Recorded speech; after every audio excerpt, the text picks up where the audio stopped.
बड़ी। तो आज सभी आप जानते हैं कि आज है वट सावित्री और ज़्यादातर औरतों ने वट सावित्री का व्रत रखा हुआ है। तो मैं भी यहाँ पर नहा धोकर आ गई थी सुबह पूजा वूजा करके किचन में, क्योंकि आज बहुत कुछ बनता है। तो मैंने सोचा चलो फटाफट से तैयारी करती हूँ, पहले किचन से ही शुरुआत करती हूँ। तो आटा वाटा सानने के बाद बनाया ये बेसन का हलवा। हाँ, मेरे यहाँ बेसन का हलवा बनता है क्योंकि इसकी बनती है पूड़ी और इसे बोलते हैं मीठी पूड़ी।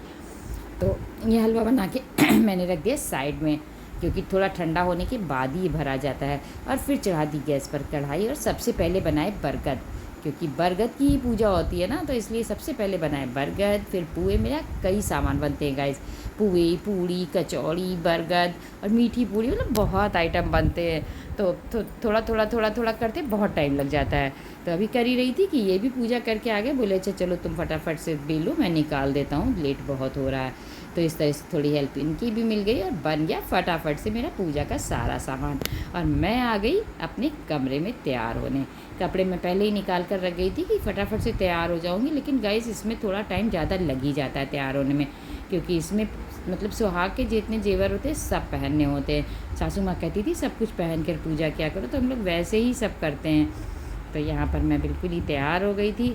अभी तैयार होने के बाद ही ये बोले कि तुम तैयार तो हो गई, तुमने पाजेब नहीं निकाली। मैंने कहा अरे वाह, मैं तो भूल गया, अच्छा आप निकाल दीजिए, तब तक मैं थोड़ा सा और तैयार हो लेती हूँ।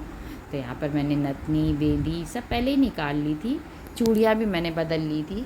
तो इतने में ये निकाल के लेकर आए पाजेब। मैंने कहा अरे भी तो रंग भी नहीं लगाया है, क्योंकि रंग तो तैयार होने के बाद ही सासू माँ कहती थी कि लगाया जाता है।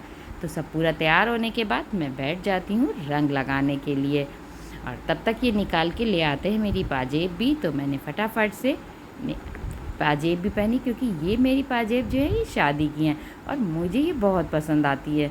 तो ले आए थे तो मैंने कहा चलो पहन लेती हूँ, क्योंकि पूजा पाठ में ही अभी नहीं पहन पाती है, छन छन करती है ना, तो मुझे बहुत अच्छा लगता है।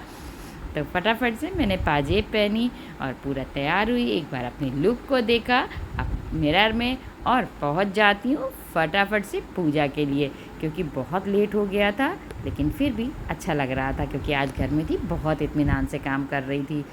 तो यहाँ पर मैंने फटाफट से की पूजा। गाइस वैसे इसकी एक बहुत ही प्रचलित कथा भी है कि जो सावित्री थी उनके पति थे सत्यवान, और उनके प्राणों की रक्षा के लिए उन्होंने ये व्रत रखा था, और वो यमराज से लड़कर अपने पति के प्राणों को छुड़ा लाई थी। तो इस वजह से हर स्त्री इस व्रत को बहुत ही अच्छे से रखती है, बहुत मन से रखती है, और ये व्रत सच में मुझे तो बहुत अच्छा लगता है। तो यहाँ पर मेरे फेरे हो रहे हैं, यानी कि जो मतलब बरगद में फेरी लगाई जाती है वो फेरी मैं लगा रही हूँ। हमारे यहाँ ये पूजा घर में ही होती है। तो वैसे तो हम लोगों ने एक पेड़ लगा रखा है गमले में, लेकिन फिर भी बाहर से एक डाल आती है और उस डाल की ही हम लोग जो है फेरी लेते हैं। मेरी सासू माँ ने कहा था कि घर में ही कर लेते हैं सब लोग पूजा, बाहर जाने की कोई ज़रूरत नहीं है। वो अपने समय में जाती थी, लेकिन हम लोगों को घर पर ही कराई। और ये है चने। पूजा करने के बाद इन चनों से ही व्रत को तोड़ा जाता है। तो ये 11 चने और एक बरगद का टिमसा, हाँ जिसमें पत्ती निकलती है ना वही, उसे जो है नींबू के शरबत से लीला जाता है। तो यहाँ पर मैंने उसको लील लिया है और इस तरह से मेरी पूजा हुई संपन्न।